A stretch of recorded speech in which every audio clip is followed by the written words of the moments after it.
Hey, what's up guys? My name is Jabari Mongoose and this is my Pokemon Yellow Legacy Hard Mode Nuzlocke Challenge. Pokemon Yellow Legacy is created by Smith Plays Pokemon and his team, and it's a love letter to the Gen 1 Pokemon games. I choose the new female avatar, which I love the design, and I name myself Eriquette. I was so excited to start my run that I go into the grass without a Pokemon, but fortunately Professor Oak saves me. He ends up catching a wild Pikachu before we head back to his lab.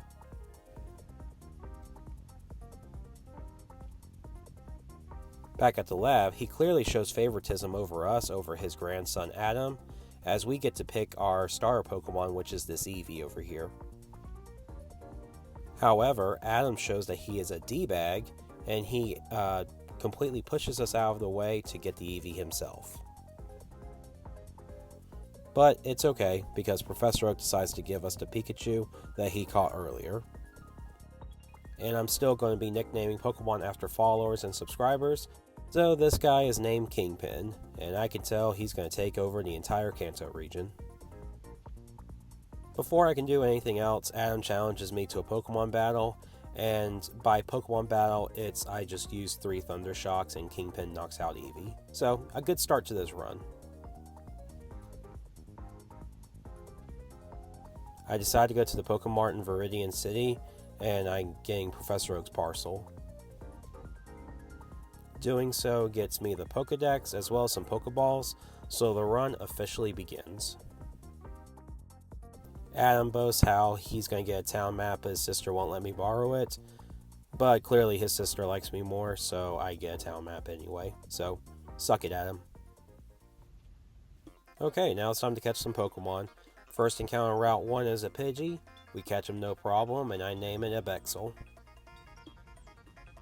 My next encounter is a Nidoran, which I believe this is on Route 2. I'll stamp it on the video if I got it wrong.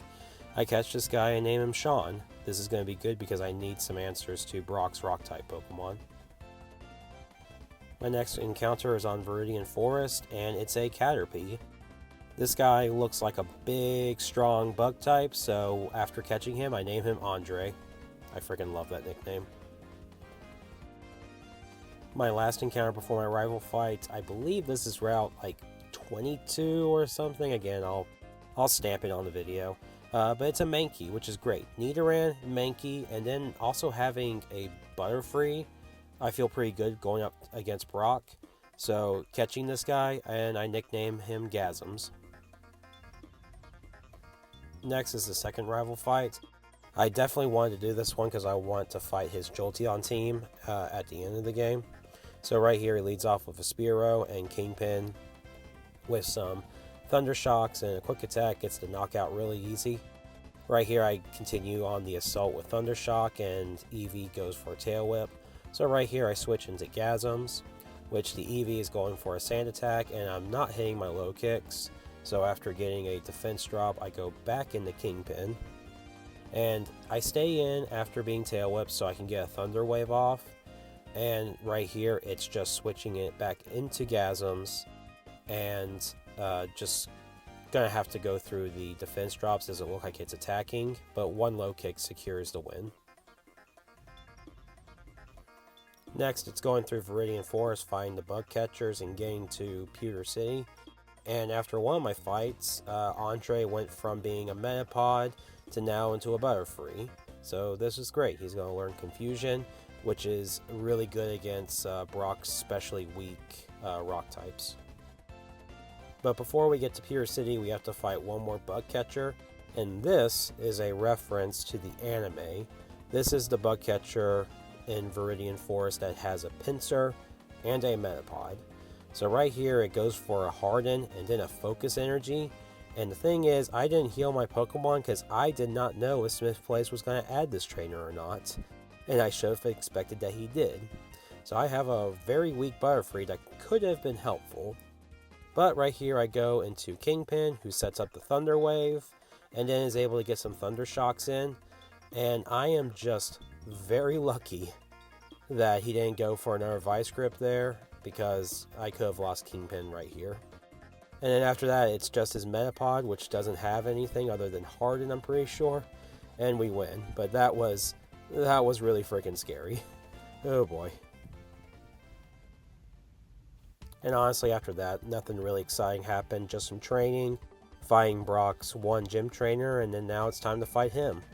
He still leads with the same team as in the original Yellow games. It's going to be Geodude and Onyx. But the thing is, Onyx got a humongous stat buff in this game. It's almost like Ariados in Crystal Legacy, and where that you see Onyx in the Elite Four in the end. So they wanted to give it some better stats to, represent that, I guess. So Geodude gets knocked out really quickly by Gasms, and now I have to deal with Bide shenanigans because Onyx is really stupid fast here. So after using Bind a couple of times, I am able to get some double kicks off from Sean, and then he finally goes for his signature move, Bide. And this Onyx is really bulky, and here's the thing, looking back at it, I probably could have stayed in, but I was nervous, and so I go into Andre the Butterfree. I did a stupid, and I thought that Bide was done for some reason. And after getting a confusion off, Onyx kills Andre with a Bide. So, yeah, that happened. But I go in for a few more switches here and there. And it has Screech, but its only really attacking move is Bind and Constrict, so I can kind of work around that. And after getting severely weakened, I go into Kingpin, who cannot be affected by Bind. And I just go for Growls when he goes for Bide and Quick Attack when he's out of it, and I'm actually able to get the win. This is pretty cool. I got a win off of Kingpin to Pikachu. So yeah, this is my first badge. The one loss sucks, but hopefully I can do better than that in the future. I hope people enjoyed this episode, and look forward to episode 2.